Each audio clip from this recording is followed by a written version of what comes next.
Sois le bienvenu. On se retrouve aujourd'hui pour résoudre l'une des énigmes du professeur Layton, qui s'appelle le poids-plume. Et voici cette énigme. Vous avez à votre disposition 8 poids à l'apparence parfaitement identiques. Cependant, l'un d'entre eux est un peu plus léger que les autres. En n'utilisant la balance que 2 fois, saurez-vous identifier quel poids est plus léger que les autres? Comme d'habitude, dans les émissions de cette série, je vais t'inviter à rechercher la solution de cette énigme par toi-même, avec la recommandation de Marcel, qui te dit que ta solution doit fonctionner dans tous les cas, que tu aies de la chance sur tes pesées ou pas. De mon côté, voici ce qu'a donné ma phase de recherche.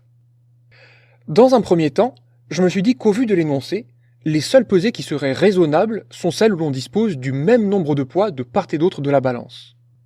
Parce qu'en effet, imagine par exemple que je mette 2 poids d'un côté et 4 poids de l'autre. Eh bien, je vais me dire que dans ce cas-là, la balance, elle va pencher du côté où il y a les 4 poids. Mais cela ne me donnera aucune information par rapport à mon objectif. Mon objectif étant d'identifier le poids qui est plus léger que les autres. Et donc, par élimination, je me dis qu'il vaudrait mieux faire une pesée avec le même nombre de poids de chaque côté. La question que tu peux te poser maintenant, c'est quel nombre de poids? Eh bien, cela, je ne le sais pas. Je vais me dire que ça me laisse essentiellement 4 possibilités. Soit je mets 1 poids de chaque côté, soit je mets 2 poids de chaque côté, soit je mets 3 poids de chaque côté, soit je mets 4 poids de chaque côté. Et c'est à partir de là qu'il nous faut réfléchir à qu'est-ce qui paraît, encore une fois, raisonnable. Dans un premier temps, ce qu'on va faire, c'est qu'on va essayer d'éliminer les cas extrêmes. Imagine, par exemple, qu'on mette 4 poids de chaque côté. Eh bien, dans ce cas-là, on sait très bien que la balance va pencher d'un côté, puisque d'un côté, il y a le poids le plus léger. Mais dans ce cas-là, il nous restera une seule pesée pour distinguer ce poids parmi 4 poids possibles. Et donc ça paraît impossible. De la même manière, on peut écarter la pesée où on met un seul poids de chaque côté. Parce qu'en effet, Marcel nous disait que notre solution doit fonctionner dans tous les cas. Imagine donc qu'on mette un poids de chaque côté et qu'on ait une pesée équilibrée. Eh bien ça veut dire que dans ce cas, le poids le plus léger, il est parmi les 6 poids qui restent. Et donc c'est encore pire que le cas précédent. Parce que dans notre cas, il nous reste 6 poids et une seule pesée. Maintenant, il nous reste plus que 2 possibilités, donc soit on met 2 poids de chaque côté, soit on met 3 poids de chaque côté. Je vais me consacrer à l'étude de 2 poids de chaque côté, qui honnêtement était ma première idée. Et bien là encore, je t'invite à réfléchir à ce qui se passerait dans le cas d'une pesée équilibrée, qui est le cas qui nous a permis d'écarter la pesée de 1 poids de chaque côté. Si la pesée est équilibrée, eh bien ça veut dire que le poids le plus léger, il se trouve parmi les 4 poids qu'on n'a pas encore pesés. Et là encore, dans ce cas, il nous resterait 4 poids pour une seule pesée. Et donc, si une solution à ce problème existe, eh bien elle commencera forcément par une pesée avec 3 poids de chaque côté. À présent, même si j'ai pas résolu totalement cette énigme, j'estime que cette période de recherche a été fructueuse et qu'elle me donnait une piste sérieuse. Par conséquent, je vais me lancer allègrement dans la rédaction de la solution de cette énigme. Et on va en profiter d'ailleurs pour se faire un peu de place. Ce qu'on va commencer à écrire, ça va être le fruit de notre période de recherche. On va dire qu'on réalise une première pesée avec 3 poids de chaque côté. Et comme on ne sait pas quel va être le résultat de cette pesée, si elle va être équilibrée ou si la balance va pencher, eh bien on va écrire que 2 cas se présentent. Le premier cas qu'on va traiter, c'est le cas où la pesée est équilibrée. Qu'est-ce que ça veut dire? Eh bien ça signifie que les 6 poids qu'on a mis sur la balance ont tous le même poids. Parce qu'en effet, s'il y avait le poids le plus léger sur la balance, eh bien la balance aurait penché d'un côté, tout simplement. Et donc ça veut dire que le poids qu'on recherche, eh bien c'est l'un des deux qu'on n'a pas mis sur la balance. Et à partir de là, eh bien on va procéder à une deuxième pesée avec ces 2 poids qui restent. Et ce qu'on va dire, c'est qu'alors, la balance va forcément pencher d'un côté. Et le poids qu'on recherche, eh bien c'est le poids qui se situera de l'autre côté, sur le plateau le plus haut de la balance. Et voilà qui en termine complètement avec ce premier cas d'une pesée équilibrée. À présent, il nous reste un deuxième cas à traiter, c'est le cas où la balance penche d'un côté à l'issue de notre première pesée qui comportait 3 poids de chaque côté. Et on va se faire à nouveau un peu de place. Dans ce cas, dans le cas où la balance penche d'un côté, eh bien on va noter A, B et C les 3 poids qui se situent de l'autre côté, c'est-à-dire sur le plateau le plus haut, parce que c'est celui qui va contenir le poids le plus léger. Et donc à ce stade, il ne nous reste plus qu'une seule pesée pour distinguer le poids le plus léger parmi 3 poids seulement. Comme au début, on va se dire que les seules pesées raisonnables sont celles où on met le même nombre de poids de chaque côté. Ici, ça nous laisse donc pas le choix. Il va falloir peser un poids de chaque côté de la balance.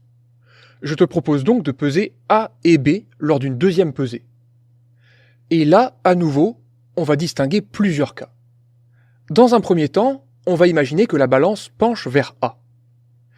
Dans ce cas, ça veut dire que le poids B est plus léger que A. Et donc il est plus léger que tous les autres poids, puisque tous font exactement le même poids, sauf un.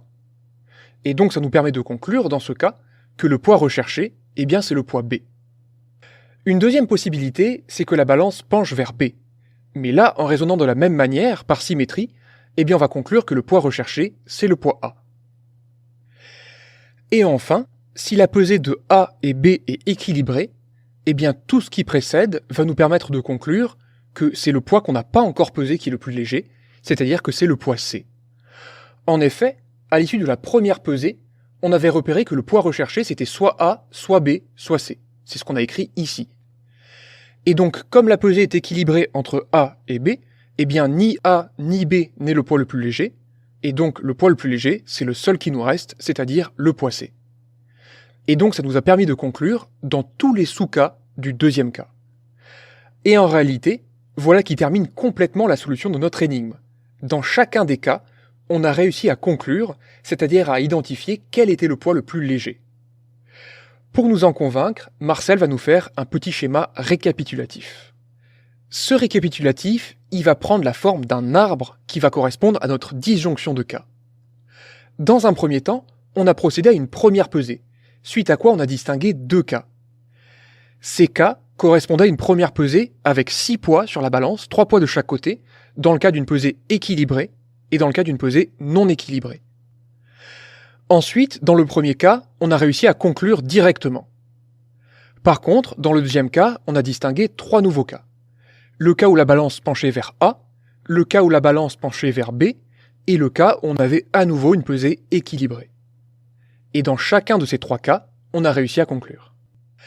Marcel nous assure donc qu'ainsi, on a traité tous les cas. C'est-à-dire que quel que soit le scénario qui se présente avec la balance à droite, on arrivera toujours à conclure et à trouver le poids le plus léger.